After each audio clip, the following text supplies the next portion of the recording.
Welcome to Noise and Nonsense, the podcast where the volume is always cranked to 11 and the conversation is sometimes, well, nonsensical.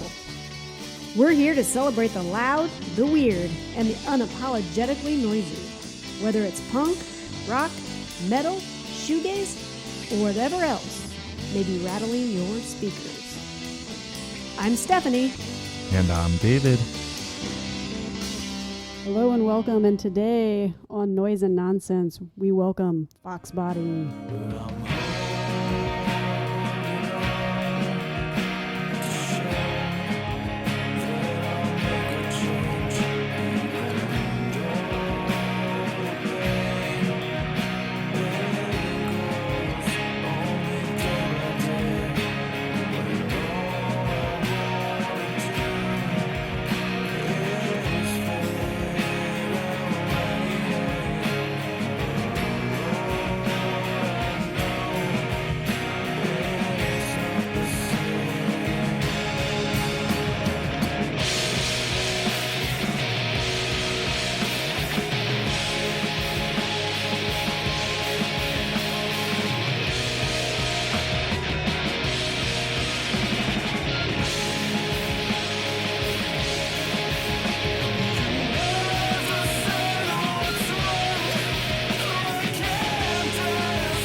Yeah. Okay, cool. Hi, I'm Chase. I'm the bassist and one of the vocalists from Foxbody.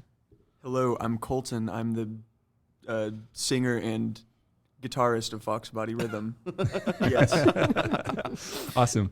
Thank you guys for taking time, coming out, and spending a little time with us. Thank you for having us. Yeah, thank we're you. really excited. Yeah, we're here just to learn a little bit more about the band. So let's go back to the beginning. How did you all form? How did you meet each other? When did the concept of Foxbody actually happen? Can I say this one? Yeah, you start. Go ahead, but 100%. Graduating high school from Edgewood High School in Ellettsville, Indiana. Both of us graduated from there. I knew Chase just from meeting him a couple times in that school. He dated some friends of mine and stuff like that, if you could call them friends. And I had a buddy, I won't name his name, kind of not on good terms now. But we started a band right out of high school, and it was a flop. It was awful. It was horrible. And when we replaced our bassist in that band, we just contacted Chase because we just somehow crossed paths with him again. And Well, I was working on instruments at the time, and I just recently started doing it as like a side hobby to make some money. And that friend who was not named, I was doing some work on a guitar for him, and that's how I got reconnected. And I ended up buying an amp off Facebook really shitty Marketplace, amp.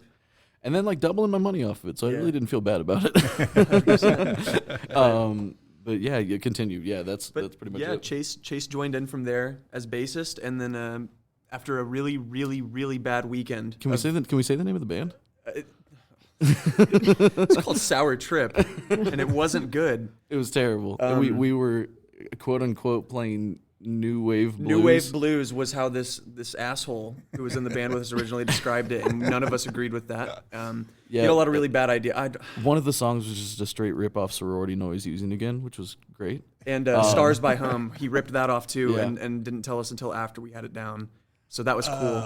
So it was just not a good time. And then after a really rough weekend of trying to play with him live, the next week for practice, I just said, "Hey, so I'm done with this.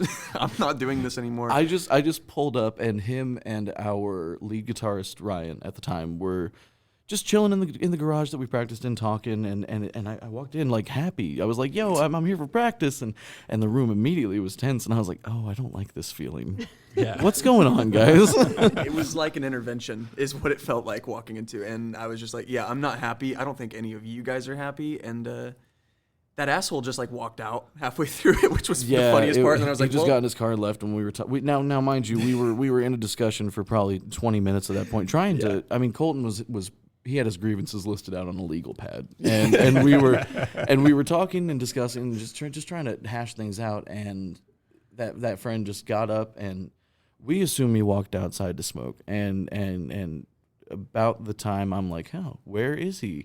we hear gravel crunching in the front and his car pulling out of the drive, and we were like, okay. Honestly, All best right. outcome. I was fine with that. And then It wasn't terrible. 2 weeks later, I said, okay, come back over to my house, guys. Let's try something else. Yeah, so our lead guitarist at the time didn't end up joining us, but Carson, Colton, and I ended up just jamming out a little bit and having a little bit of a discussion and figuring out what we wanted to do. And we didn't really even get it figured out what exactly we wanted to do that night, but, you know, we jammed a little bit. We talked about what we wanted out of a group, and over the course of the next, I would say 2-3 months, we kind of really solidified what Fox Body was. And that lead guitarist, Ryan, he's in a band locally called Purplehurst. So Yeah, shout which out is- them. They're yeah. really good now. they're really good. They've been playing some shows here around recently, and they need some more love, which They're very cool. Very awesome. Ryan people. might be a psychotic conspiracy theorist that may bring this world to its knees one day, but right now he's cool. He's solid. He's a really cool dude. One of our best buds. But yeah, do you want to continue upon Well, that? when we started Fox Body, we didn't have a name, and we were trying to figure things out. I hadn't been playing guitar for maybe 6 months, so I was really terrible at it. And Chase was basically writing everything on acoustic, teaching me how to play it, and then I would play guitar live. So I wasn't even the real guitarist. I was a phony, a fraud. No, a you fake. did it great. You played the part perfectly. Yeah, and then, so that's just how it started, I guess. But yeah, it's been fun since. It was just rough at the beginning. Yeah. Well, can you tell us the other members of Fox Body? Yeah. So currently our lineup is Carson Outwater on drums. We've got Ethan Williams on lead guitar, and we've got good old Colton Lady over here on Pretending rhythm to guitar. know how to play guitar still. Yeah, pretending. And recently, actually, Ethan started doing vocals for us as well. He is now the lead vocals on the song Doll, which he wrote pretty much the whole basis to instrumentally, you know, for the lead part, and then we kind of just bounced off that, and I helped him with lyrics, and I don't know, it's kind of, it's weird. It's more metalcore-y almost than we usually do. I suppose. It's fast-paced, it's very chuggy. It's a fun song. We haven't recorded anything for it yet except for our live recording from Baker's Junction, but it's going to come out relatively soon, I'm imagining. Hopefully. And it's a more fun direction for us, really, and having Ethan be like a third vocalist is opening up a little bit more room for harmonies for us live and stuff. Yeah. We haven't put out anything that we've recorded in quite a while. Yeah, the EP truly does not represent who we are as a band musically anymore. We play maybe 2 of those songs on a regular basis still, and it's more just because we have a lot of fun with them. Not that they match our sound perfectly anymore, you know. Yeah. Why is that? Why do you feel like they're not your sound anymore, or they don't match your band? Well, so one of the first songs, I think the first song that we ever played together as a band was a song that I affectionately dubbed "Whippets in the Dark," which, if you can imagine, is about doing whippets in the dark. But it's more about just like being depressed and using things to cope. But I wrote it in 15 minutes. It's a 3-chord punk song that Yeah. we fucking hate now. And we It's don't just play not good. and we don't play 3-chord punk. You know, we try to do other stuff nowadays, and not that even that's what we were trying to do at the time. That's just what we had. We just Like didn't have God's much to honest, work that's on, just what we yeah. had. You know, we wrote those initial I'd say 5 or 6 songs off of cool, let's throw some shit at the wall and see what sticks. You know, Yeah. and the EP was kind of just us looking at. I think we had maybe 7 or I think it was more like 9 or 10 songs all together at the time, and we were like, what are the maybe not necessarily what we think goes together the best, but what are our best songs that we just like off the cuff, you know? Mm-hmm. Maybe it's not what we want Fox Body to be, but maybe it's what we like playing, you know, and what we think might, you know, people might enjoy. Well, we knew that some people enjoyed it because they came to our shows, you know, but we don't play Whippets in the Dark anymore. We don't play Cold anymore, really. I mean, that was on my decision because it's boring.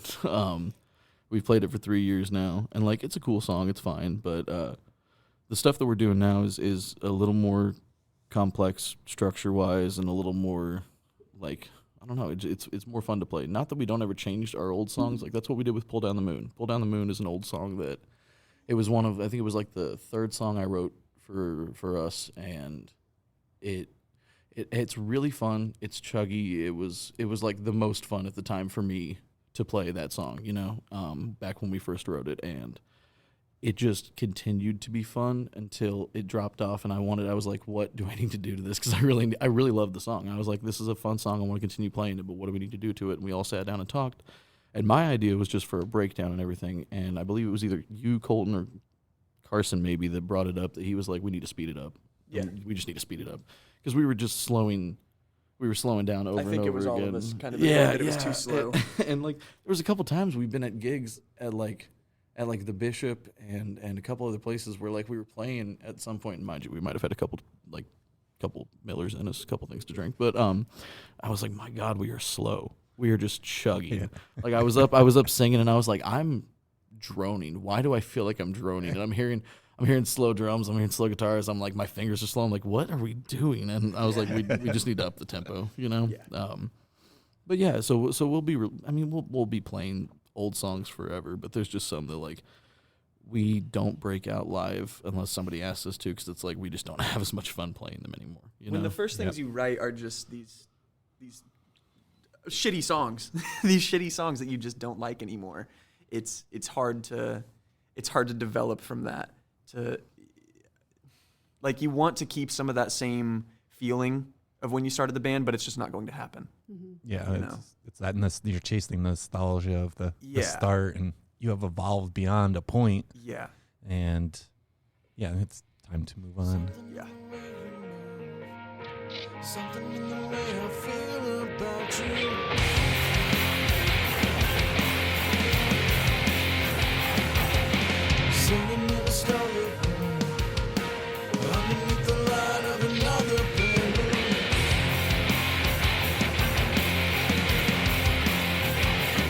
I said it's something in the way you move. The light bounces off the walls around you. The bass kicks in my chest, and I feel fine.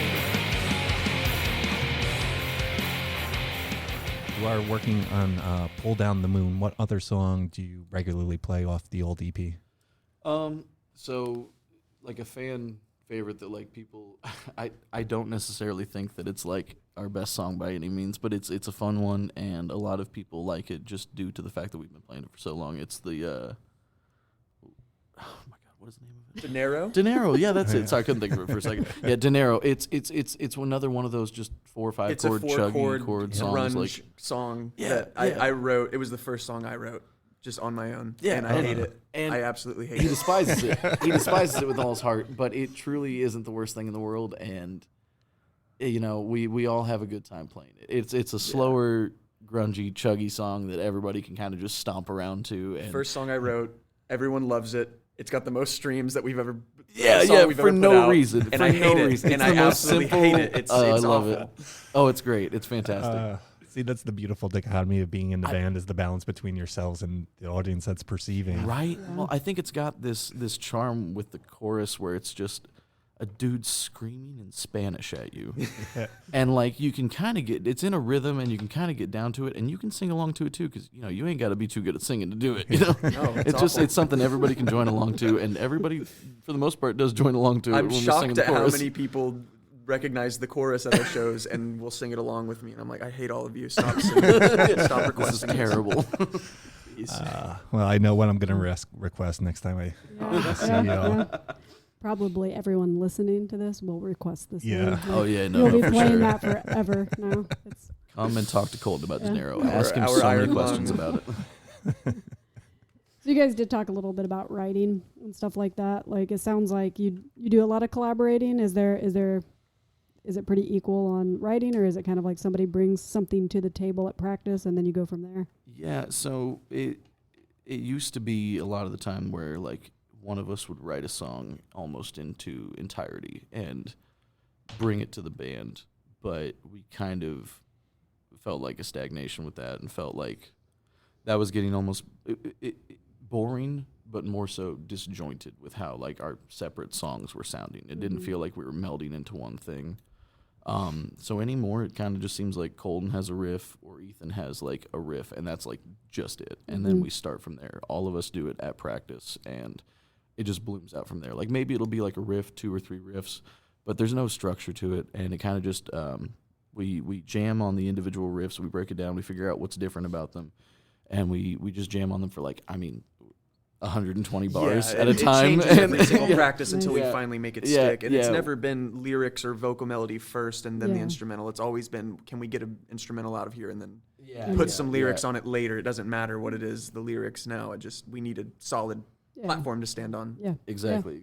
And that's, I don't know. It kind of made me think about my bass parts a little more. I'm not focusing around the vocals that we used to be focusing around. Like, I mean, before it was very much I think it's almost a punk way of writing where you write the vocals, you're pissed off, and you're like, yeah, this is out. Because it was a lot of our earlier songs are very bitchy. I'm just going to be real with you. we, They're we do very- that butt rock thing where we kind of, I at least, will just mumble nonsense and yell it or try to mumble sing until I Yeah. find something to fit Yeah, into that yeah. space. Yeah. That's just the I- easiest way for me to do it. That's- That's, And with this, I find myself trying to wrap vocals around what I'm playing on the bass instead of going the other way around. And it's more challenging. It's more fun. I find better product coming out of it that way. Yeah. You know. I agree. Yeah. Sometimes you end up writing a bass line and then write lyrics, and then you're like, Oh God, my I God. gotta relearn how to play this bass line Yeah. and Yeah, sing yep. at the same time. Yep. Yeah. Yep. Yeah, that's awesome. Your EP sounds grungish for sure. You guys have mentioned this. Yeah. Do you have a big grunge influence? Who are some of your favorite '90s artists? Sure. So for me, at least I don't know, 90s. I'm so 90s artist wise, it definitely Alice in Chains, Silverchair. I listened to a lot of old Hoobastank when I was a kid because I used to go to the Barnes and Noble whenever my mom would go there with my brother to buy books, and just I wouldn't buy a whole bunch of CDs. My mom let me buy maybe 4 CDs over the years. You know what I'm saying? But I would just go in and listen to the samples and be like, Yeah. oh, that's really cool. And then go to the library and see if I could find a CD of it, go home and burn it. Yeah.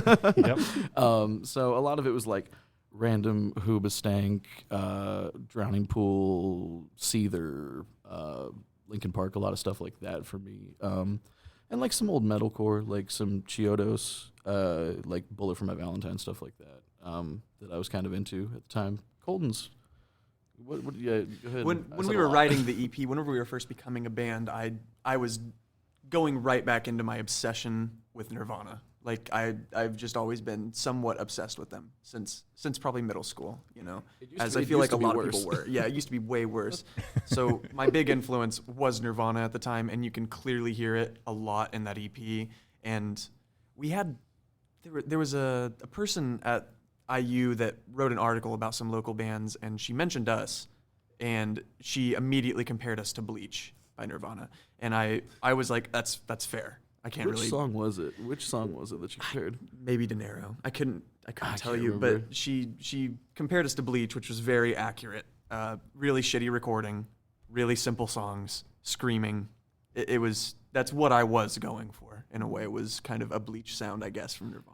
Yeah, our EP sounds really strange. We recorded it entirely in Carson, our drummer's upstairs. His attic. His attic, essentially. So it's an attic space that got converted into bedrooms. It was an with, A-frame knee walls. attic that we were just sweating in Oh, for so a winter. hot. Oh my god. It was awesome. Yeah, it was something. But That's not my influence anymore. Just know. to put that out there, that's not. yeah, we're definitely nowadays leaning more towards kind of newer, almost shoegazy bands. Definitely still on the harder side. So we're a big influences Super Heaven, Very into Super Heavy. yeah, Basement. Soulblind is one of Soulblind, my yeah. favorites right now. They're still kind of up and coming. Forget their name all the time. Really into Frail Body right now. They are. Doesn't sound like it if I can't remember their name when Yeah. I'm wearing the hoodie, but really into Frail Body. They are huge to me right now. But Yeah, they're a great, really great Indiana hardcore Yeah. metal band. But They're I've- fantastic. me and Carson have been working at the local place, Secretly Canadian record label kind of place for a few years now, and that place has really helped widen my, music taste. Just being able to see all these old records that are being remade and stuff like that from the 90s, like Majesty Crush, Unwound. Really love them. So they've been more in my rotation lately of what's been influencing me to write and motivating me. I like hearing the weird stuff that somewhat made it but didn't, and now it's having a resurgence. I have a lot of respect for that. Is there anything out there that would be surprising, like some other genre of music that you listen to that's way different than anything you play or write? I listen to Aesop Rock and the Dreadnoughts, like sea shanties and like weird rap. I really like really old 60s to 80s Spanish, like kind of rock, yeah. like Los Psychos. They're kind of known. I really like Los Psychos. They kind of influenced why I was speaking Spanish on Dinero. They have a song called Salvaje, which just means crazy, and that was one of the lyrics I put in Dinero. And Broncos. Broncos is like a band from the 80s from Mexico, and I really like them. It's cool that you're taking these influences and making them your own. You know, like obviously, yeah, you can hear a little Nirvana in that EP, but it's yours too. I actually hear a lot of Queens of the Stone Age in that as That's well. really funny. Our lead Only guitarist Ethan. who joined after the EP was done and made and gone is it's super into Queens of the Stone Age. Yeah, And I Queens would fan. say we have more of that feel in our music now than ever. Yes. they're one of my favorites. So I look forward to hearing new stuff. His lead work is incredibly influenced by Oh, yeah. Josh Homme and just he's a fanboy. I love it. Yeah. Are y'all currently recording anything new? Plans to record? What you're working on? We've got a lot in the vault We that have. just needs finished. We're just lazy. That is true. A lot of it is just vocal overdubs that have stayed undone. Okay. We've pushed around the idea of coming here and recording some just in the room, and also tried to record over at the Secretly office one day in the conference room, but that didn't go so well due to technical issues. And I don't know. We recorded it all over at Echo Park actually. So Carson and another buddy of ours, Sam and I. Shout out Ben Fowler. Yeah, Ben Fowler. Love but, Ben Fowler, big Ben Fowler fan. But also shout out Andy Burgee at Echo Park, Yes. where we recorded pretty much all of it. He's really accommodating. He's a super cool dude, and every chance he gets, he sticks around and like helps us with Yeah. some crazy hardware that we've been wanting to try, and just any little bit. He's a super passionate dude. But if you need to record anything, definitely go to Echo Park, and it's a fantastic studio. If you need a practice space in Bloomington, check with Ben Fowler at Jefferson Street Studio. Yeah, big He'll shouts work out. with you. He's a great guy. If he has time available, he'll help you out. He's a great guy. How That's awesome. often do you guys meet to practice? What's your So we do once a week. We have kind of a deal with Ben. So every other week we practice at 7 and end at 9, and then every other week after that we practice starting at 6 to 9. But we take that first hour of the 3 and clean the studio. We're his mates. So oh, nice. That's awesome, We man. use Yeah. that as like We- he gives us those two extra hours for free, and we just kind of keep things organized. We were running out of money very badly Yeah. at the start, and Oh my God. I had to tell Ben, teary-eyed, weeping on my knees, we can't come here anymore. We're broke. We're poor. And he said, Yeah, I'll we were help you. destitute. Don't worry, my sons. I'll help you. So we became his maids. Yeah, Yeah, we nice. we His essentially hit him indentured up and we were servants. like, "Hey, we're just gonna be practicing at Colton's garage for the time being." And he's like, My cold, musty and he's garage. like, "Wait, I got something for you. Yeah. Clean my toilet, and I'll let you stay here." No, super cool dude, fantastic guy, for sure. A heart of gold, that one. Yeah. Ben's a pretty spectacular human. Yeah, I started drum lessons with him recently, and that's Oh, nice. cool. really good time.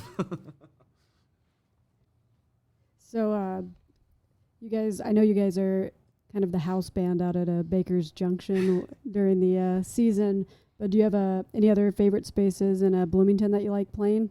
So let's get the record straight. I don't know if we're the house band out at Baker's Junction, but when that kind of all started, they came to us and were like, "Hey, do you want to play a show?" And we played the first show, and we kind of just like helped them get more familiarized with the scene and like how the ticketing works, how everybody moving through the space works, and how the bands are going to play and shit. And they've pretty much just taken it under their own thing. Now we've got another kind of group called More Like Take 5 that's essentially like a little bit of a production company. We do live sound, and we're the exclusive sound men for Baker's Junction. That's me, Carson, our drummer, and our other buddy Sam Korber. But we don't play as much out there as we'd really want to. You know what I'm saying? It hurts that it's an outdoor venue. Yeah, So so it's only during summer months, Yeah. really, which is unfortunate. we essentially do March until October when they open up as a haunted house. Yeah. And it's maybe 2 shows a month, maybe. So, and that's not on, that's, you know, it sucks, but that's just due to scheduling. They're very busy. They held a lot of events over there 'cause it's quite a nice space and it's got a lot of crazy stuff going on, you know. Yep. It's really cool, and we're lucky to get what we do over there. It's really it's a very awesome time. Yeah. There's not too many regular. We really just play DIY venues, and those come up and go. They don't really last long. It's not anyone's fault. It's a college town. They're moving away. They're not staying here the whole time. So we're just thankful for the people who will open up their house and risk their landlords evicting them just for some shitty bands to play in their basement every few weekends. Yeah, that's the hardest part about asking the question of what's your favorite show, what's your favorite, you know, spot is that I could say it used to be this, and then it was this. Yeah, but they're all exactly. gone now. It's Yeah. and it's not so much that it was like a cool spot. It was like it. You know, there's so many factors that go into it. It's the location, it's the people that are running it, it's the time, it's the date, it's so many things that factor into it that, like, some of our best shows we played our shittiest. You know, like some of our favorite shows that we had a good time at, we played our worst. Some of Was our it the Rat House? yeah. The Rat House would have been my favorite. Yeah. And you know, funny enough, Purple Hearse, they had a skeleton named Purple Herschel, and that they brought around with them, and Purple Herschel got jacked. He At the Rat House? He got stolen at the Rat House. Oh man. Or wait, no, that was at the Black House. Man, I thought it was at the Black Everything's House. the house. The house. Yeah, everything. Something No, house. that was for like 2 years. Every venue that came out was the insert house. You know. What can you tell us more about the Rat House? Oh, Was so the Rat House was our buddy Caleb, who Caleb. Otherwise known as Yeti Gamble. Yeti Gamble. He's done a couple other groups and jams with other guys, but pretty much his main act is Yeti Gamble. He's a really cool dude, and about 2 years ago he opened up his house that he was living in off South Lincoln Street to we did like 3 or 4 shows over there. Yeah. And it was really fun. The one that we're talking about is August of 2022, I want to say. No, we played our first show on Was it August 21? It was near Halloween. We had because we played Black House Halloween, and we Okay, you're played Rat House before. Black House was our second show. Okay, you're right. Rat House was our first show. Rat Well- House was August 26th, I believe. Rat House sounds wrong. We might be saying that wrong. No, it's I'm the not Rat sure. House. No, I'm positive. Okay. buddy. Well, our first show was at Rat House, and it was awesome, except for when some Russian dude started flashing a pistol at people. Yeah, It was that really was- cool up until then. However, even if he did have a pistol, Caleb is a very tall and imposing man when he Yeah. wants to be. And he said, "Hey, sir, you have to leave," and started walking him out. And it worked. It was really nice. just left. Nobody got shot. Yeah. Good de-escalation skills. Yeah. Oh, it was Yeah. fantastic. It was I fantastic. think That was that's the worst thing that's ever happened at a house show that I've been at, honestly. One of And my- it wasn't that big of a deal. I guess. yeah, I don't know. One of my favorite. We've got another story here in a second about that. Actually, remember that girl that when I said I had a knife? Oh my God. That's out of context. Give me a second. I'll explain that. Somebody got locked in a bathroom, and Chase had a knife and unlocked the bathroom door with the. Yeah. But everyone freaked out because he had a knife, and it was like, there was really? a line of like 10 people at a house show that we were at off of First Street, I want to say, and the knob had come off, and I was like, "What? I gotta piss. We're not doing this." I was like, "We're not doing this." There was a gasp whenever Chase opened up his pocket like knife. 2 or 3 people looked at me and went, Oh no! Then he fixed it, and he was a hero. "Yeah, I don't know about that. I pissed." Yeah. And then I left. Skipped the whole line. It was fantastic. Nobody asked any questions. But They're scared to. yeah, what I was saying just before this, one of my favorite things about the Rat House specifically was the fact that through the block wall they had busted a hole into the old cistern that was out in the yard. There was just a cave in the It was basement. essentially just a cave that Caleb had put up a bunch of posters in and thrown He black put a lights bunch in. of paintings of dead Victorian children in it. It just felt bad. It felt weird in there. But people would go in there and people were smoke ha- cigarettes. It Yeah, was kind of people cool. were hanging out in there and sharing their Marlboro lights and taking selfies, and I'm like, what the hell? We in the Crips for real. kinda It was just awesome. weird. Okay, that's one thing about this scene I don't get is sharing your goddamn Marlboro lights with your friends. Stop sharing cigarettes. Stop sharing vapes. cigarettes. It's What is weird. wrong with you people? That's my gripe. That's how we get sick, right? Yeah. Do y'all have any upcoming shows? Yeah. So our only, the one concrete that we have that I'll talk about is it's a couple months away, but it's the 26th of March up at the Healer with Disaster Artist and I can't remember the other name of the band. I'll have to. Yeah. Yeah. Escapes me. Well, we'll post the flyers up and everything starting pretty soon. The when we get Healer it. with Disaster Artist. Yeah, but we're pretty excited for that. We haven't been up to the Healer for about a year now. We haven't been up to an indie show in a minute since our Hoosier Dome show, which was very fun. That was awesome. It was very cold, very Yeah. fun. It was like 20 some degrees out, and Mhm. the building itself was a warehouse with like one heating duct, not in the room we were playing music in. Very fun show. Really cool bands were out. There were some very awesome bands out that night. Yeah. Some very nice people pulled up too. Said they drove all the way from Greenwood just to see us, and that was very surprising and filled my stomach with butterflies. Yeah, but the Healer's a fantastic place. Have either of you ever been? We've played. I haven't Yeah, yet. yeah.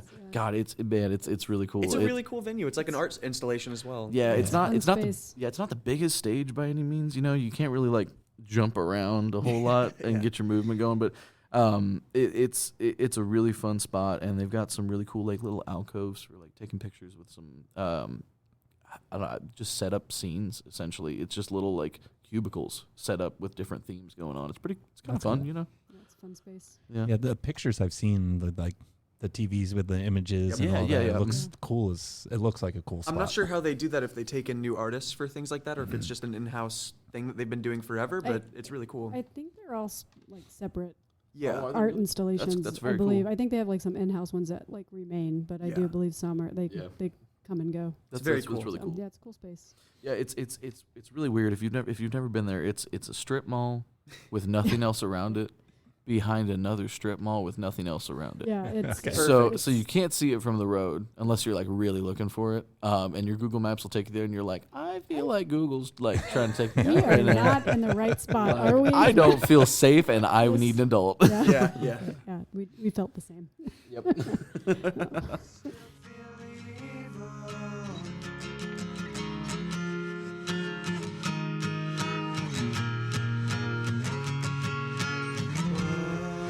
What's left to say?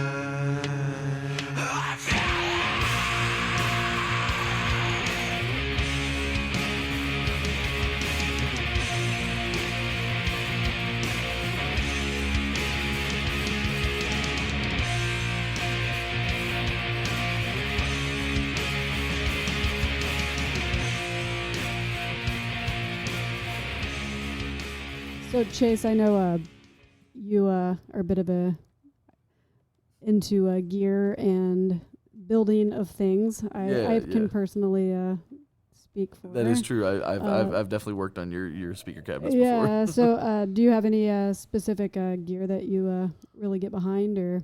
Man, so I'm a big proponent of whatever you can make work for you.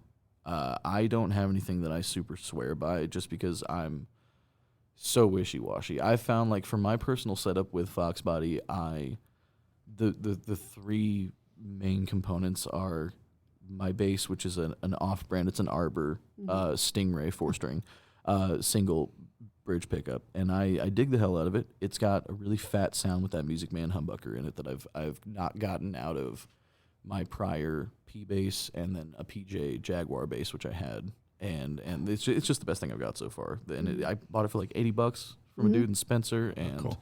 put a setup on it. I've gone through a couple different iterations of strings. You know, I had some flat wounds on it for a while, some lighter shit because I like that kind of smooth mellow. But then I really started beating the shit out of my strings, and I was like, I want that punch. You know, I felt like something was lacking, and I was like, oh, that's it. I just need regular ass strings, and it yeah. But and then I mainly like my distortion is largely just a square wave. It's one of those green Soviet muff pedals from Electro Harmonics, and it does the brunt of the work for my sound, for my gain, for pretty much anything. And I run through. It might be changing soon, but I run through a Bassman 400, one of the old blackface Fender Bassmans, with the built-in EQ control, which I I go back and forth because some nights I use it. It just depends on whatever the space I'm in is. Because like I'll tweak it a little bit, but largely it's just like does it sound cool in the room with the EQ or without the EQ? Oh, it sounds better without. We'll go that tight. You know. Well, yours is really tweakable because it has that whole room balance. Yeah, system, yeah. so- It's honestly like I don't know Fender. I don't see a whole lot of them. They don't seem to be super popular. But Fender was really killing it with all the dials on that one. Really, really killing it.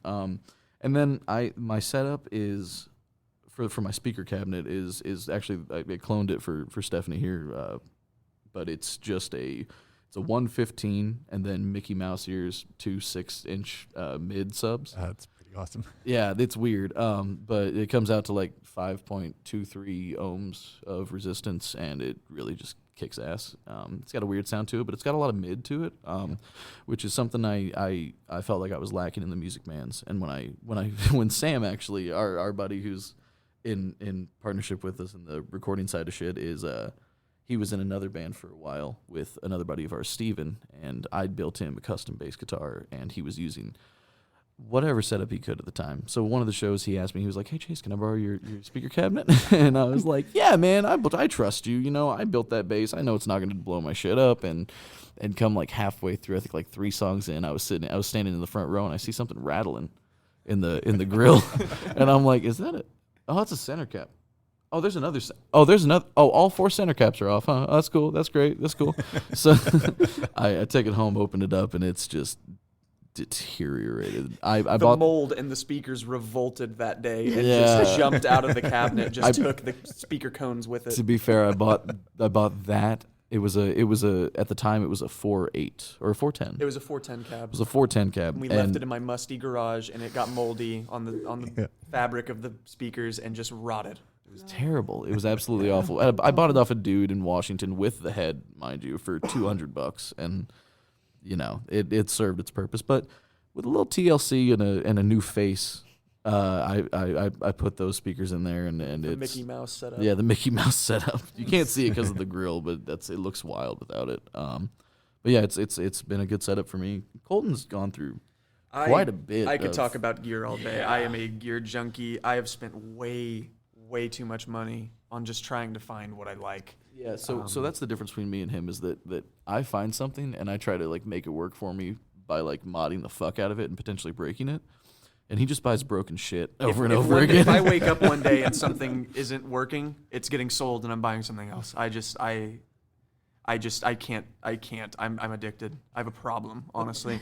But it's actually been fine lately. I mean, yeah, no, you've gone into remission, honestly. Yeah, like, honestly. it's crazy. Like, the recovery period has not been super long, but you're doing great. The rig originally was just whatever I could get my hands on as well because I was just starting off. So it was just typically a guitar with a humbucker in the bridge, an amp that did a clean tone, like a twin reverb or a PV that was set really clean, and then a distortion pedal. And that was just what I did. And then I got really obsessed with trying to chase just certain sounds and stuff like that. And now it was Nirvana. I was trying to chase I was Nirvana. copying Nirvana. 100%. I was chasing that in utero tone. I got really obsessed, really obsessed with the in utero tone. Really just loved how the guitars sounded on that album. So I was just really obsessed with trying to find that out, and I spent a lot of money trying to get the speakers that were similar to his at the time, and I flipped those and was able to kind of revamp my rig. So now it's relatively just, recently flipped them too. yeah. You were holding on to it for a minute. Yeah, I was.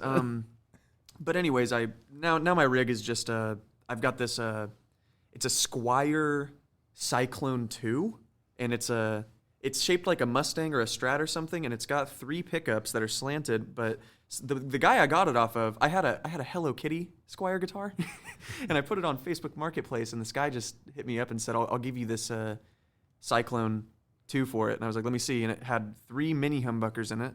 And it looked really interesting, and when I got it from him, it was just a beautiful little Squier guitar, and I have Fender guitars, and this thing is so much better, and it's like, I have nothing in it, so now it's just been the workhorse. It's appeared on a bunch of like our recordings and stuff, because it's just so easy to use.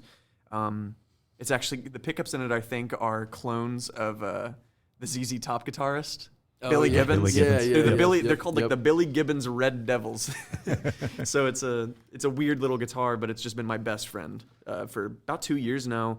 And I run that into PV VTM60, and that was inspired by me trying to sound more like Super Heaven. I think their guitarist uses that amp head, and I just have that on top of a Marshall 4x12 that I've got a mismatch set of speakers in that sound good to me. And the pedals I've been really into lately are Fuzzrocious. They're like a smaller, I think, family-run company out of New Jersey, and they make just the weirdest, most badass pedals. I've got one from them called the Cat King, and it's just super cute. It's got a little kitty head on it. It's the basis is like a rat. It's like a fat. It's like a fat it's supposed rat. to be a Proco Rat clone, but it does a whole bunch of other stuff. It's got a feedback loop, so I can just make it squeal whenever I want to.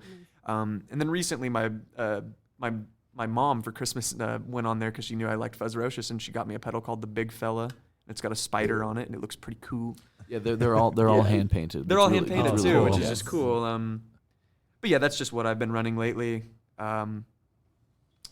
Not much else to it other than that, really. I've got a chorus, and I've got a reverb, and I've got a Yeah, he's flanger. got the whole kit. The whole It doesn't kit and caboodle. matter. It doesn't. We matter. play shoegaze for a reason. It's not shoegaze. Do you all have a difference between your live rigs and what you're recording with? No. I know it can. So vary some the things. only difference between like the rigs that we use is that we just chop out all the unnecessary shit when we're recording. So if Colton has an overdub for like just one maybe like 8-bar section, it's like the 2 pedals that he's going to be using for that section, and that's it. There's nothing else in the chain. We might have like your what's the dampener? What's it called? Noise gate. Oh, We yeah. might have a noise gate in there. Whatever. I believe which pedal was it? The Cat King that has the noise gate in it? Or? No, the Big Fella does now. Yeah, the Big Fella. That's it. But just whatever he's got, we try to minimize it as much as possible. It's not really a super big issue with my rig because I use so few pedals. But for him, he's got like 6 or 7 things going on, and like as little extraneous noise from electricity as we can have in the recording, the better. It cracks me up that people will look at my pedal board and be like, I don't even know what's going on there, and Well, it's 'cause really most people don't. But then I see like I've usually only got 1 to 3 things going at once, like turned on, like Yeah, a pedal. Like yeah. I've got a distortion, a Yeah, chorus, yeah, and a for reverb sure. going maybe at the same time. It's typically only one of them at a time. Yeah. And it baffles me that people are confused when they look at that, because I'll look at other people's boards and they'll have like 8 things running at once, and I just don't even know what I'm looking I at. just don't understand when people stack like 4 like distortions on top of each other, and Well, it's this is like my pre-compressor. And Yeah, this yeah. is my post-gain. they've got like compressor. the gains are all turned to like 2, and they've got like 3 of them stacked, and I'm like, what are you doing here? What is that? Like, what's it's for color? What color? Maybe I'm just Brown? ignorant. I don't know. No, yeah, and then having to like switch them on and off. Yeah. It's like I haven't Oh my God. gotten good at I- that. I I'm couldn't lazy. I do want to it, just no. turn one thing It's on like at a a time. little dance. Dog, I'm singing and using 7 out of my 10 fingers to play my instrument. I do not have time to flip foot pedals every 2 seconds. Exactly. Yeah. I am not good at foot pedaling. My feet are giant too, so I'm just hitting I've- everything. I've got pancake feet. I get it. Yeah. I use those big ass buttons that you there we can buy go. to throw on the top of your Oh, switches. really? Yeah. I'm gonna look into that. They're great. Just those big. I think they're like 1.25 inches or something like that. And they raise it up a little bit too, but it's perfect. My foot just doesn't slip. It's Oh, great. All right, we're gonna talk after this. I'm gonna find those. I need it. Cool. I think that about brings us to the end of the episode. Is there anything else you'd like to tell us about the band? Colton, you got anything? We suck. Yeah, terrible. I guess if we're gonna go to plug-in stuff, Yeah. we've got that show March 25th, March 26th at the Healer with Disaster Artist and another band which we will announce. I cannot remember the name of them. We've also got there's going to be Baker's Junction shows coming this spring into summer and into fall, so just watch out for those on the Instagram page. We will be having new music come out. We're going to have, I think we've got 5 songs all together in the chamber, just needing a couple more touches, ready to go. We're going to release them as singles most likely, so sequentially everybody will we'll get one probably every 2 months for a little while. Just a little slow release. And hopefully that will lead up to us writing and hopefully releasing an album sometime either at the end of this year or next year. That's nice. my estimation. It'd be really nice, and I'd like to buckle down and start doing that. And Let's- what is your Instagram? Our Instagram is Foxbody. Foxbody Music. Yeah, it's at Foxbody Music. At Foxbody Music on Instagram. It'll be the one with my shitty car. We're really. that was a question I forgot to ask. I was Oh, like, yes. whose Mustang was that? It's mine. Colton's. That's, I forgot to mention that in the origin arc, I guess. Oh yeah. So We couldn't figure out a name, and one day we were standing outside my garage, and I had my Mustang. It's a 1986 Mustang GT, and it's a silver Fox body is the platform of the car. It's called. They were calling them that in the 80s, and I was like, we need a name, and Carson was like, what is your car called again? You called it something weird the other day, and I was like, it's a Fox body. And he was like, whoa. Fox body. And I was like, fuck it, I don't care. Let's do that. Well, yeah. So it's just stuck. we joked. We were like, it's like Chevelle. Yeah, it's like And- Chevelle. It's, That's funny. yeah. That's awesome. Tame Impala. Yeah. You know. But yeah, that's pretty much the That's origin of it. Fox That's- Body. okay, yeah. We were called. I'm gonna go ahead and Hopefully say you it. listened to this long to For find out. anybody who listens to this, you'll have insider information. We were called Ego Deaf for like a month and a half. We thought that was funny as a joke because we were having a sour trip. Our first band was Sour Trip, and now we're going through Ego Death. We're so clever. Yeah, it was terrible. It was god awful. Stupid. Any other plugs? We've got our EP is still being sold at TD CDs and LPs and Landlocked Music, as well as now over at Gold Dust. Shout out Jade Awesome. at Gold Dust. That Yeah. that Yeah, shop shout- is one of my shouts favorite in out Bloomington Jade. now. It's- That is it's a badass record killer shop. spot. It's a small space, but it's got a lot of local stuff. It's got a lot of old vintage clothing. It's got everything you can need. Little knickknacks. It's got so many old vinyls. It's fucking crazy what Jade gets Gold into. Dust Vinyl. Only open on weekends right now. Yeah. Support Come him so he can open all Saturday and week. Sunday, baby. Yeah. Get in there. He's another one that really supports the community He's and awesome. Oh, the he's music great, yeah. itself in town. Oh, So, yeah. yeah. If I could plug myself, kind of, I'm in another band called Ditcher that Yeah. my buddy Sam started. I just play backing guitar on it, but Sam writes really beautiful songs, and we're going to be playing around He's Bloomington a fucking lot. killer. We've got a show coming up on January 28th at Stevens Garage. Cool. So there's that. All right, well, Stephen's Garage House. Yeah. Yeah. Yes. Stevens' parents' garage. yeah. Yep. House. And we'll be doing sound there too. Stevens' house. Yes, Stevens' house, the garage house. Yes. House. Stevens' mom's garage. Yes. House. Yeah. House. Show. Thing. All right. Well, thank you, Colton. Thank you, Chase of Fox Body. Thank you guys so much for having Thanks us for on. having This us. was really fun. Yeah. Thank you for coming, and we'll catch you all next time. Peace. Make sure to follow us on Instagram at Noise and Nonsense Podcast.